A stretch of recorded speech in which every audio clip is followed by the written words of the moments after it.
By this point in the series, Jonathan Frid didn't want to play Barnabas anymore, and so they decided to create a series of storylines which have come to be known as the 1840-1841 parallel time story, where he played a character called Bramwell Collins, and we deal with an entirely new family in a parallel time. But this unfortunately led to the end of the series. And as they say, as with everything, all good things must come to an end. And we end as we began, as a gothic romance.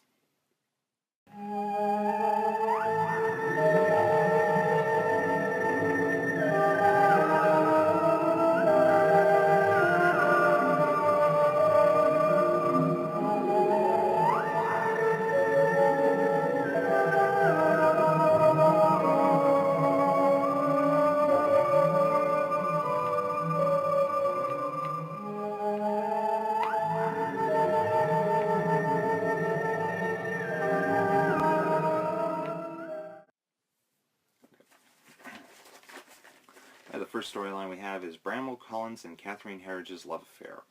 Bramwell Collins has left for 5 years to gain his fortune, only to come back to find his love, Catherine Herridge, is engaged to his rich cousin Morgan, and tries to get her back only to be rejected time and time again.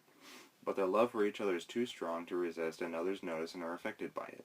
Jealousy, revenge, and betrayal rise in this final love story that becomes a key factor in solving the family curse.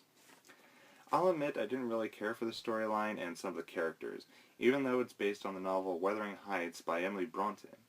I didn't care for it. This storyline was much like the typical soap opera, and the characters of Morgan, Bramwell, and Catherine I did not like. They were all selfish assholes. Each knew what was happening and what they were letting happen, and act like they were victims. And they expect me to have sympathy for them. Sorry, no.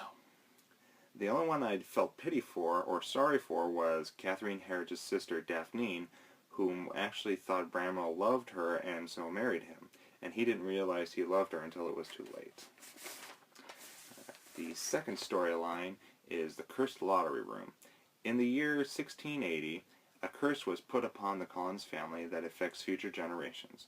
Once every generation, a lottery is held by the family, and whoever draws a slip with the X on it has to spend the entire night in the cursed room. If the person survives the night and is unaffected by the room, the curse is broken. But if the person is found dead or insane, the curse will go on.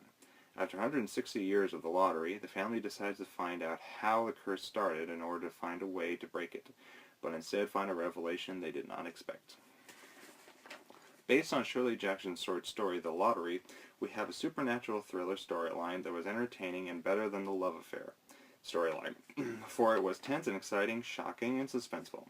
It was a good storyline to watch that had a happy ending. However, the storyline didn't have the gusto or strength or complexity as the others, and felt weak, but made a good end for the series. A new storyline was starting up at the end, but since they were cancelled, a quick narration at the end explaining things ended any further storylines.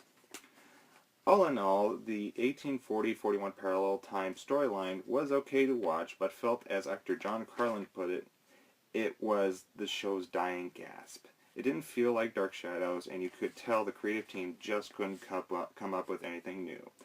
But it was a nice ending, I will admit.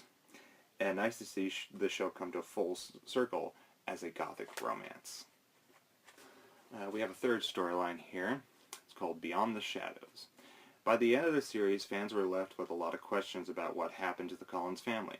This bonus feature on the DVD tells us what might have happened, both the bad and the good, and rounded things off nicely. However, we are still not told about Victoria Winters' parentage.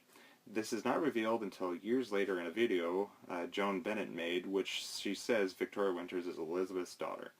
And in the audio drama Return to Collinwood, where upon reading Elizabeth's will, it is revealed that Victoria is Elizabeth's daughter.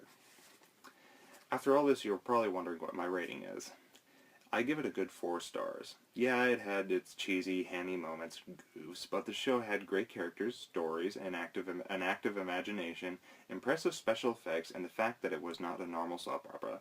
If it was a normal soap opera, I would have cared to watch this. Even though the show was canceled for many reasons, low ratings, viewership, loss of sponsors, budget, and the creative team running out of ideas, doesn't mean that a show like this is gone for good.